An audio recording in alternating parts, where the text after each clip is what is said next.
Economy की बात करते हैं तो हम एक ही रीजन में मौजूद जब दो मुल्कों को कंपैरिजन करते हैं इंडिया और पाकिस्तान को, तो इंडिया के हवाले से इकोनॉमी है वो $4 ट्रिलियन पर पहुंच गई है। फिर वन पेज के एक हिस्से ने अपनी कामयाबी पूरी दुनिया से मनवा ली, दूसरा हिस्सा महंगाई, बेरोजगारी, गुर्बत, टैक्स, तवानाई के अखराजात, बेतहाशा मसाइल में कमी लाने में कामयाब दिखाई नहीं दे रहा है।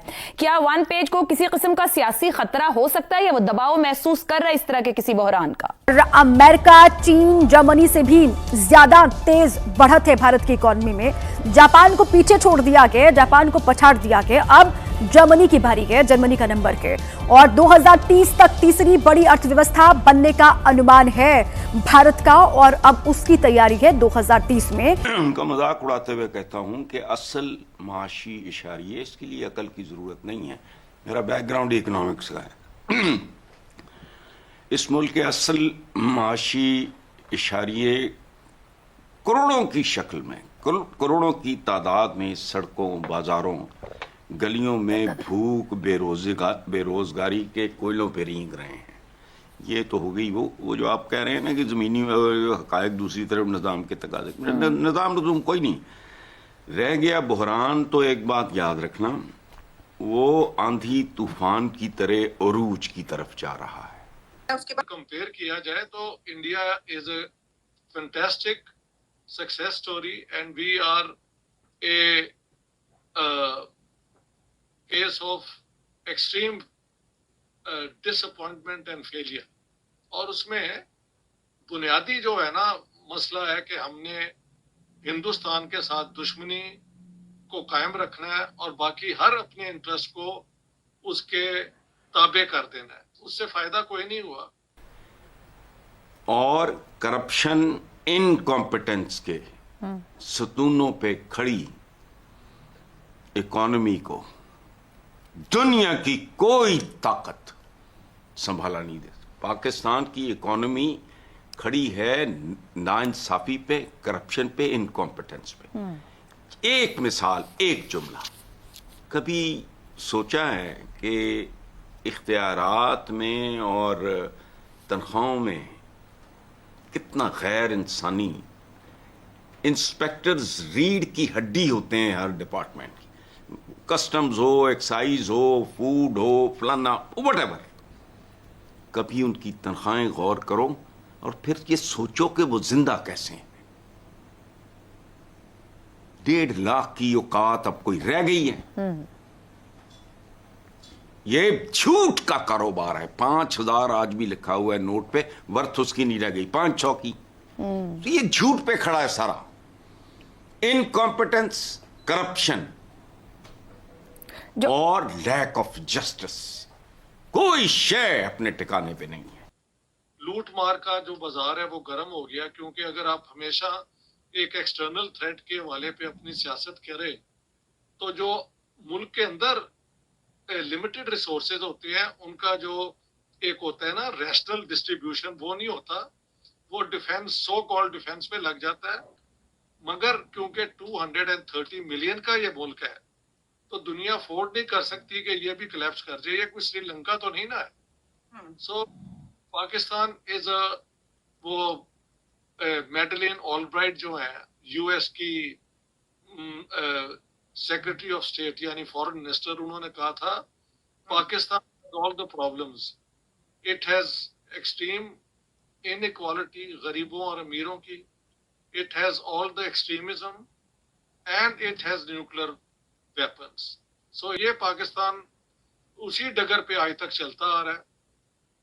जब तक ये कॉन्फ्रंटेशन के मोड से बदल के एक नॉर्मल इस इलाके में अपने ताल्लुकात नहीं ना बनाएंगे, Pakistan has no great story to tell. ठीक, अच्छा डॉक्टर साहब, ये तो ठीक है, लेकिन हमने ये देखा कि एक जिसे कहते हैं ना कि सर तरक्की की रफ्तार उस तरफ बहुत ही ज्यादा तेज रही। होता है ना कि चलें ठीक है, हमारे कुछ इस तरह के, जिस तरह के आपने कहा, बहुत सारे मसले मसाइल हैं, लेकिन वो बहुत ज्यादा उन्होंने तरक्की की। तो आप क्या समझते हैं कि जो पाकिस्तान के इश्यूज रहे वो इसमें हर्डल रहे? कौन से आप बड़े इश्यूज समझते हैं? या इसकी कोई और वजह हो सकती है, कोई और भी वजह हो सकती है कि वो इतनी तरक्की कर गई, या उनकी आप समझते हैं कि प्रोग्रेस में उनकी खूबियां ज्यादा हैं? फिर कैसे देखेंगे इसको? नहीं, देखिए, एक है इंडियन स्टेट, एक है इंडियन मुआशरा और एक है इंडियन गवर्नमेंट्स। गवर्नमेंट उनकी बदलती रही है इलेक्शन के हवाले से, ठीक है, लेकिन जो भी हुकूमत आई उसने अपने इंडियन नेशनल इंटरेस्ट को सामने रख के अपनी पॉलिसीज बनाई। उन पॉलिसी पे इंटरनली सपोर्ट और ऑपोजिशन भी हुई, वो अपनी जगह है, लेकिन आप ये नहीं कह सकते किसी इंडियन गवर्नमेंट ने अपने नेशनल इंटरेस्ट को एक तरफ रख के तो वो जो है पब्लिक ऑफिस को अपने पर्सनल इस्तेमाल के लिए यूज किया है। पाकिस्तान में तो जिन्ना साहब से शुरू हो जाता है, इन्होंने अपना पब्लिक ऑफिस को प्राइवेट गेन के लिए इस्तेमाल किया। क्लासिकल एग्जांपल है कि अमेरिकन जो थे यूनाइटेड स्टेट्स ने पाकिस्तान आजाद होने के बाद सिर्फ एक काउंसलेट खोला था कराची में। जिन्ना साहब और इनकी शीरा जो है, इन्होंने वो जो काउंसलर था, आप देखें वो डिप्लोमेटिक लेवल काउंसलर का बहुत आम होता है। कहाँ गवर्नर जनरल ऑफ पाकिस्तान, घर बुला के चाय पिलाओ, केक खिलाओ, ये करो कि जी आप हमारा जो बड़ा घर है वो ले लें और यहाँ एक बड़ी एम्बेसी अमेरिका की खोलें। उन्होंने कहा जी फिलहाल हमें कोई इसकी जरूरत नहीं है। तो पब्लिक ऑफिस को अपने गेन के लिए इस्तेमाल करना का रवाज तो आपके फाउंडर ऑफ पाकिस्तान से शुरू हो जाता है, और उनका तो एक दो एक्ट है। आप कह सकते हैं कि उन्होंने पाकिस्तान के लिए अमेरिका को कोशिश की कि अपग्रेड कर दें पाकिस्तान को, आई कैन अंडरस्टैंड दैट, लेकिन बाकी लोगों ने तो पब्लिक ऑफिस को जैसे चाहा तो एक्सप्लॉइट किया। खास तौर पे जब ये दौर आया 1980s एंड सो ऑन, तो ये बस लूट मार का ही बाजार यहाँ पे चला। तो ये इंडिया का आप कभी एक्यूज नहीं कर सकते। हाँ, उनकी पॉलिसीज पे तनकीद हुई कि उन्होंने सोशलिज्म की बुनियाद पे किया तो इकोनॉमी का रेट ऑफ ग्रोथ कम था, बट वो है डिसीजंस इन गुड फेथ कि सोशलिज्म दौर में एक ऑल्टरनेटिव नजर आता था, क्योंकि ये कॉलोनियल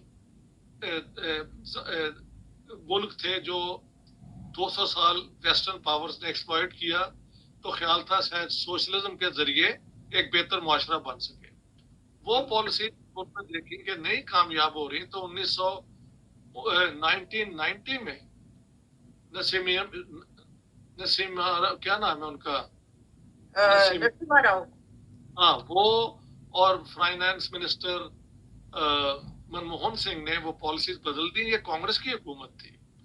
सो लिबरलाइजेशन हुई, गुड और बैड, ये कांग्रेस हुकूमत ने की और उसका फायदा फिर बीजेपी हुकूमत ने उठाया। लिहाजा उन्होंने कोर्स करेक्शन भी साथ साथ करते गए, ये नहीं कि गलती। हमने अच्छा भला वर्ल्ड बैंक से फाइनेंसिंग हो रही थी कि आप एक मिसाली थर्ड वर्ल्ड कामयाब कैपिटलिस्ट इकोनॉमी बने।